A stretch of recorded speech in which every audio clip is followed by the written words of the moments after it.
Vím vás ještě za akce, potkal jsem tady mladého klučina, který ani neví, na co se ho chci ptát, protože vím, že ti mladí tomu rozumí víc.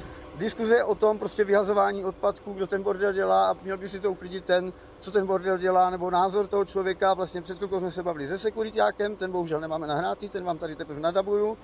Jo, ale potkali jsme toho týpka, co tam máme trošku záznam, vyhazoval taky, bavili jsme se o nepořádku v lese a říkal, já když jedu, já sebou vozím pytel a uklízím prostě po jiných, jakože.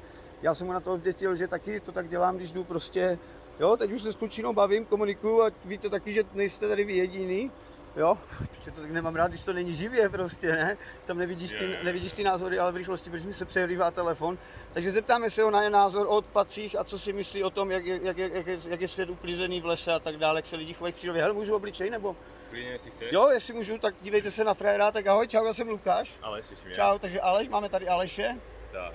A teď Mám povědět svůj názor. Jasně, svůj názor. Tak odpadky v lese určitě by se měl jako každý, kdo tam byl, uklidit. Teď jsme byli na Šumavě a rozhodně to tam jako bylo čistější než tady, když jdeme do Besky. To je strašně moc lidí prostě v lese a když jdete na Lisou, tak všude možně je nějaký bordel, prostě co někomu spadl nebo takhle. Jeho dobře, když už kapesník, prostě když někdo musí kapesník prostě to se rozloží, je papír, to se rozloží během chvilky, to mi že? nedělá problém, taky ale ne, prostě taky ne. plast to je konec a prostě každý by si to měl uklidit. Prostě. Ano. A i v tom městě, když se tady člověk podívá, tak třeba tady prostě sedí lidi kolem toho nádraží a dělají tu prostě bordel.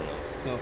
A potom to musí uklízet někdo, jasně bereme, že si, protože já už tady tenhle názor znám, tak já jenom, protože zkusím to doplnit otázkou, formou otázky, jestli by pán souhlasil, nebo mladý muž, že to je gentleman, to je chachar mladý, že jo, proti mně, fusatému starci.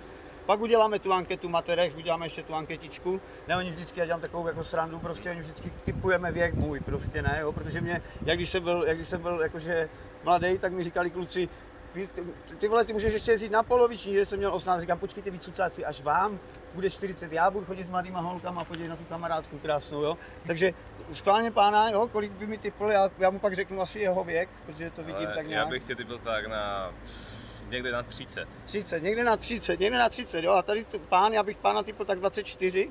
20. Dokonce 20, tak ještě jsem udělal starším, tak to se mi nestává, ale už není to ženská, u těch se to neřekne, že u ženské musíš vždycky typnout 20 dokonce, no. Sorry, víš, tak jsi takový udělaný, tak jo, nahrává se to, jo, dobré. Ne, protože, hej, on totiž, jak se přehřívá ten telefon, já tam mám 38 stupňů a na 42 už to začíná jako blbnout, že už to musím chladit.